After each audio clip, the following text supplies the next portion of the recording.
Picture this. There's a 16-year-old girl somewhere out there. I know, it's crazy. When she was younger, her dad went on a noble mission to find proof of life on Mars. This girl works tirelessly in her own household. She does the dishes, she does the washing, all while her stepsisters and stepmother watch beauty videos on YouTube. Then one day, out of the blue, she uses her old Acer laptop and Google searches familysearch.org. Gasp, shock, and other noises of exclamation, she has a rich aunt who lives in Madrid. She tells her aunt her sad story and she boards the first flight to her niece, arriving just in time to give her a makeover, which, newsflash, she doesn't need because she was already beautiful, hire a Porsche and take her to a high school dance where she falls in love and has to make it home before midnight when the rental Porsche is due. Hi, I'm Chloe. I'm not a princess. No, really, I'm not. I don't know a prince, I don't live in a grand castle, and I can't talk to animals. Well, I can, they just don't respond. For some of you, my fun story may sound familiar. For some of you, it may sound exciting, but for most of you, it sounds like the dumbest thing you've ever heard. Unfortunately for me, I didn't realize life worked this way until my early high school years. With my realization came the crushing understanding that we have grown up in a society where we expect the impossibles from ourselves. We expect to be princesses, and I can only blame this on one thing: a Cinderella story. You heard me right, a Cinderella story. Whether you've seen any of the countless versions, they all have one thing in common: the unrealistic portrayal of what teenage life should be like. From the outdated stereotypes regarding gender roles to the appearance of the characters, there is not one real takeaway from this typical plotline. I, as a not princess, am only starting to recognize the effect of the misleading lies presented in the film.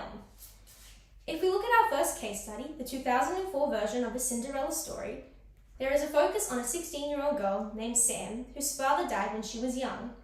She now lives with her evil stepmother and stepsisters, but finds her inner peace talking to an anonymous online pen pal, which is totally safe. She then gets into Princeton, goes to a school dance, and has her heart broken and an existential crisis in the next 20 minutes of the movie, all while juggling a full-time job at a diner. Talk about having a bad day. But there is no message of this story. There is no moral. Our supposed Cinderella doesn't work hard to get what she wants. Instead, she gets a fairy godmother. Prince Charming doesn't have to respect Cinderella's privacy or be a decent person because his face looks like all 5 members of One Direction rolled into one. The movie is full of outdated stereotypes, like that metaphor, yet it has managed to remain so prevalent in today's society. Now, I understand I can't blame all of my life issues on Cinderella. Believe me, if I did, we'd be here for a long time. But I still think that these stereotypes are doing more harm in today's generation than good.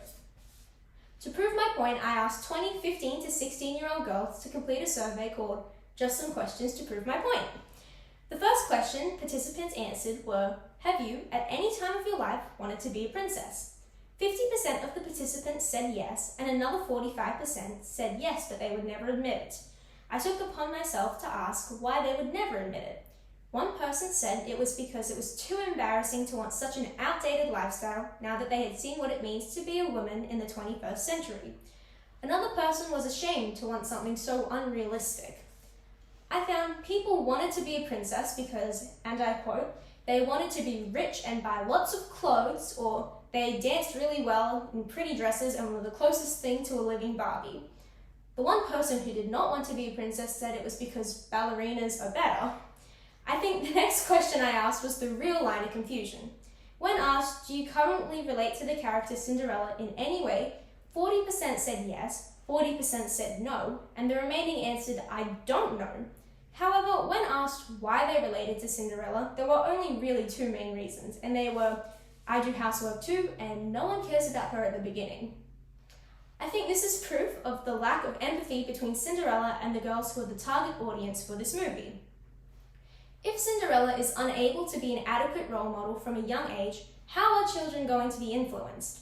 With participants admitting that they had seen countless adaptations of Cinderella, but still find it hard to relate to any of them, I wonder if maybe, just maybe, it's time to modify a Cinderella story. And by modify, I don't mean giving the main character an iPhone, I mean making some more realistic changes to the plotline. The final question of my survey was, what change would you make to Cinderella? The most common responses were, she tells the prince her name and saves us an hour of pointless waffle. She would have more motivation to leave her bad life than just a prince. And finally, her life was a bit more normal. Now, I do understand that actually making any of these changes to the plot would probably make it not a Cinderella story, which would be a tragedy to most. When talking to my mum about this idea, she asked me why would we want to change these movies. She said Cinderella is just a story that's not meant to be taken so literally, it's just for our enjoyment. And I can tell some of you are probably thinking the same thing. But did you know that one person every 250 minutes dies from an eating disorder? Did you know that more than half of these are females? And did you know that one of the main reasons eating disorders are becoming more prominent in younger children is because of what they see around them? I know we can't censor everything everyone sees all the time, but I think by making TV more relevant, changes to society can slowly start to be accepted. In saying this, please do not think that by giving old Cindy the boot, everyone's going to be happy, because that's just as fluffy as thinking you're a princess. But I think that modifying our classic Cinderella will provide the guidance most children are looking for, and that's a small step that can be taken in this giant world. So before I leave you today, I would like to provide you, from one non-princess to another, with the very wise, thought-provoking words from A Cinderella Story, 2004. It's the Botox. I can't show emotion for another half an hour. Thank you.